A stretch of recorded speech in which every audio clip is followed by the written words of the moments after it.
오늘 열왕기상 14장 17부터 29절. 거기 열왕기하가 특별히 학자들도 목사님들도 막 머리가 아프려고 그래요. 이름이 엄청나게 왕들의 이름이 많이 나오고 우리나라 왕 이름도 여기 그 자리여서 우리 다 서울대 갔을 거예요. 바쁘게 이스라엘 왕들 이름을 다 외워야 돼. 그리고 이거 동명이인이 많아요. 성경에서 이름 따다 보고 북이스라엘과 남유다가 또 결혼 정적으로 막 왔다 갔다 하다 보니까 막 일같이 이름도 따고 뭐 친정 이름도 따고 그래서 동명이인이 많고 해서 제가 여러분들의 이걸 좀 정리를 좀 해보려니까 제가 포기했습니다. 포기하고 이렇게 신학생도 아니고 크게 생각했어요. 크게 왕들이 나오면 다른 거 다 잊어버리고 무엇을 생각하냐면 여기가 북이스라엘 왕인가 남유다 왕인가 그것만 생각했어요. 북이스라엘인가 남유다인가 그것만 생각을 하셔서 구분하고 나머지 이름은 여러분이 기억나면 알고 너무 외우려 하지 마시고 1장 열왕기하 1장부터 오늘 13장까지 13장의 앞장 13장까지는 북이스라엘 왕에 대한 설명입니다. 북이스라엘 심지어는 17장이 북이스라엘의 아수르의 멸망이에요. 근데 정확하게 13장까지는 주어가 북이스라엘입니다. 14장부터는 주어가 남유다 왕입니다. 그것만 생각하시면 돼요. 다시 한번 주어가 북이스라엘 왕인지 주어가 남유다 왕인지 두 왕이 두 국가 왕이고 막 교차돼요. 근데 주어가 누군지 1장부터 14장까지는 북이스라엘과 북이스라엘 멸망을 향해서 17장의 아수르의 멸망됩니다. 남유다는 정확하게 17장부터 25장까지지만 실제 14장부터 25장까지 남유다 왕이 주어가 됩니다. 그 다음에 남유다 왕은 그리고 남유다와 북이스라엘 차이는 뭔가 성경에서 끊임없이 열왕기상의 1장부터 11장까지 솔로몬 성전을 중심으로 잘했나 못했나를 일단 평가를 해요. 솔로몬 중심, 성전 중심의 삶을 사는 것은 남유다고 성전 중심의 삶을 벗어나서 떠나버린 삶을 북이스라엘이라고 해요. 그 성전 중심이라는 삶은 뭐냐? 성전은 예수님을 말합니다. 성전은 예수님이라고 가르쳤다 그랬어요. 내가 사흘 만에 무너뜨리라, 내가 다시 일으키리라. 예수님 성전이 성전으로서 우리를 위해서 죽으시고 다시 살아시고 성전은 뭐냐? 우리 죄를 대신 짚는 곳이죠. 그래서 성전 중심의 삶을 산다는 것은 예수님의 이름으로 제사함을 받고 구원을 받은 삶을 말해요. 성전 바깥의 일은 교회를 다니지만 예수를 안 믿는 사람 많아요. 오늘날 신신학이라는 오늘 우리나라 이 신학교의 50%이 성전 없는 신학으로서 이미 넘어갔습니다. 대표적인 교단을 해가 공개되기 때문에 하기는 어렵고 그렇습니다. 그래서 우리 안에서도 교회는 다니지만 예수 그리스도를 인격적으로 영접하는 신학이 있어요. 그것은 바로 북이스라엘의 신학이다. 이렇게 보면 됩니다. 그럼 14장은 남유다 성전을 신앙으로 하는 예수님으로 구원받은 백성이지만은 단 산당 제사를 지내더라 했어요. 이 말은 뭐냐면 예수를 믿고 있지만 말씀 중심으로 또 신앙 중심으로 내 마음의 왕자에 내 마음에 예수님이 들어오셨지만 내 마음의 왕자에 예수님을 앉히고 성령님이 주도하게 하고 성령께 맡김으로써 성령 충만한 삶, 성령 안에서 살아가는 삶, 하나님께 순종하는 삶, 그걸 통해서 성령의 열매와 사랑의 열매와 하나님의 열매를 맺지 못하는 삶이 바로 산당 제사입니다. 그래서 지금 14장에서는 산당 제사를 지내고 있는 아마샤야 이야기를 지금 하고 있습니다. 산당 제사를 지내지 않도록 어제 말씀을 잘 기억해 보세요. 그렇지만은 연자제 금지, 신명기를 기억하고 자녀까지 죽이지 않는 그러니까 나름대로 말씀 생활을 해요. 성경도 읽어요. 또 에돔 1만 명을 물리쳐요. 중간중간 어려울 때 하나님께 나와서 하나님의 응답을 받고 하나님의 체험하는 그런 신앙생활을 해요. 근데 궁극적으로 자기 중심에 하나님의 말씀과 성령을 맡기지 않고 자기 자아와 자기 애호와 자기 육적인 본성대로 살아가면서 결국 세상 사람과 똑같은 삶의 허무와 좌절과 패배와 그런 인생을 산다는 것이 바로 어제까지 말씀이었어요. 자, 오늘은 17절 읽겠습니다. 크게 그 아마사의 연결 이어지는 말씀이에요. 그것을 바로 육적인 그리스도입니다. 예수는 내 속에 들어와서 구원은 받았지만 세상 사람과 똑같은 열매를 맺는 하나님이 주인으로서 나한테 맡기지 못한 신앙이 어린아이 같은 신앙인데 지금 오늘 연결되어 있습니다. 17절 크게 읽겠습니다. 시작.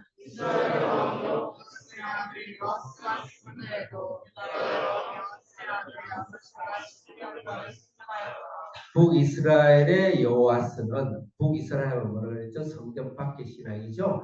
예수를 믿지 않는 거예요. 구원을 못 받은 인생이에요. 그런 사람의 속국이 되어 있는 거예요. 지금 속국이 되어 있으면서 수명만 15년을 더 생겨나고 있어요.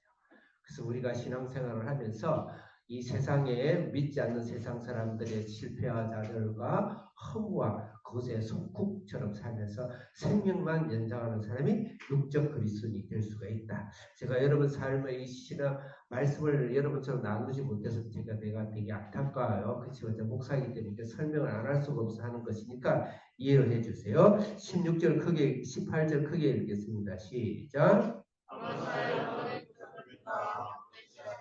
19절 시작. 예루살렘에서 우리가 그의 반역한 거로 그 아람에스로 하였더니 반역한 우리가 사람을 아람에스로 따라오되 그를 거기서 죽이게 하고. 예, 크게 잘 읽고 있습니다. 20절 다시 크게 시작. 이스라엘 아람에스로다가 예루살렘에서 그의 성결과 함께 바리새인의 조사하여 육적 그리스도인의 삶 이 땅에서 하나님의 성령과 능력을 체험하지 못하고 사는 삶을 말합니다. 자, 그 다음에 21절 크게 시작.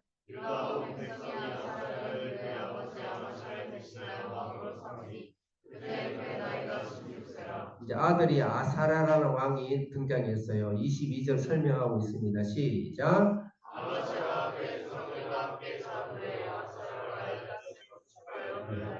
두 절에 걸쳐서 아사라가 이야기하는 아사라는 다른 이름으로 우시아 왕을 말합니다. 우시아는 유명하죠. 제사장 할 일을 자기가 해가지고 문둥병이 걸립니다. 여기 뒷장이 15장 5절에 나와요. 우시아 때 유명하죠. 제사장이 자기 짓을 해요. 이 말은 무슨 말일까요? 성전에서 예수를 믿지만은 하나님 중심, 하나님의 말씀에 순종하지 않고 자기 제사장은 예수 그리스도 이장심에도 예수님을 상징하는 것인데 예수님 자리에 자기가 올라가지고 왕자를 통치하시고 왕자를 점령하고 인생의 왕자와 신앙의 왕자 속에서 예수님께 왕자를 맡기지 못하고 성령과 말씀에 출처 순종하지 못하는 삶의 전형이다. 그게 바로 육적인 그리스도인이다. 자, 23절부터는 이제 여로보암 다시 말해서 교회 안에 있지만 예수님을 거듭나지 못한 북왕국의 이스라엘의 삶이다. 23절 크게 읽겠습니다. 시작.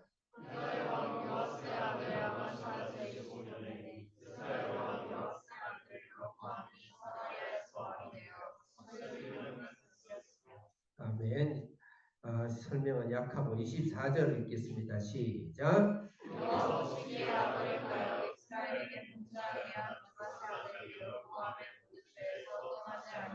예, 여로보암이 이제 북이스라엘제 베델과 단에서 제사를 지내고 솔로몬 성전을 떠나버려서 솔로몬 성전을 떠났다 해서 이게 뭐가 큰 죄겠어요.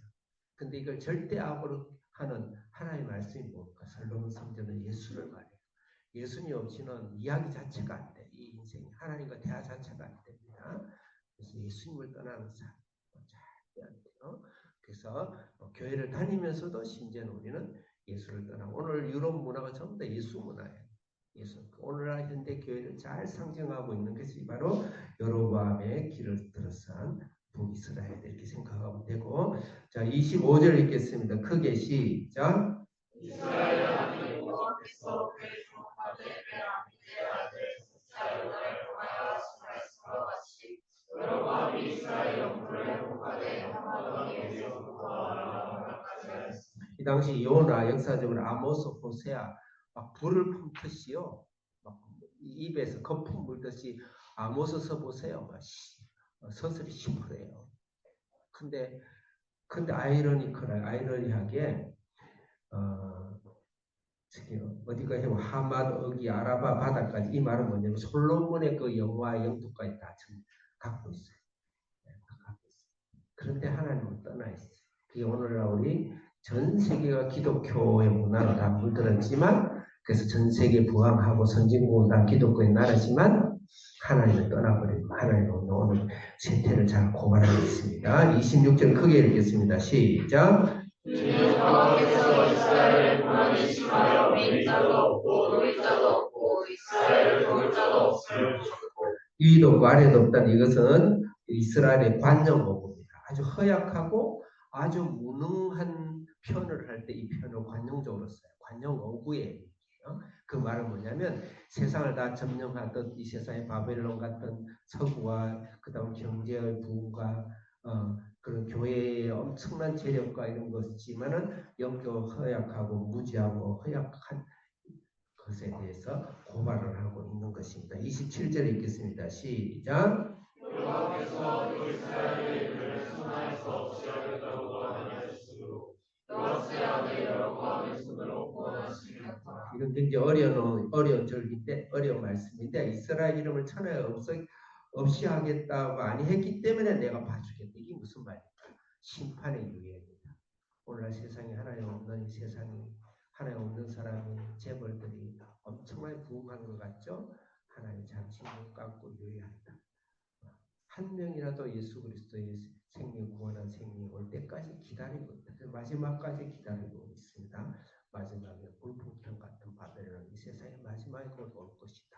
심판을 유예하고 한 명의 구원을 위해서 유예시키기 위해서 있는 것이지 옳은 것이 아니다.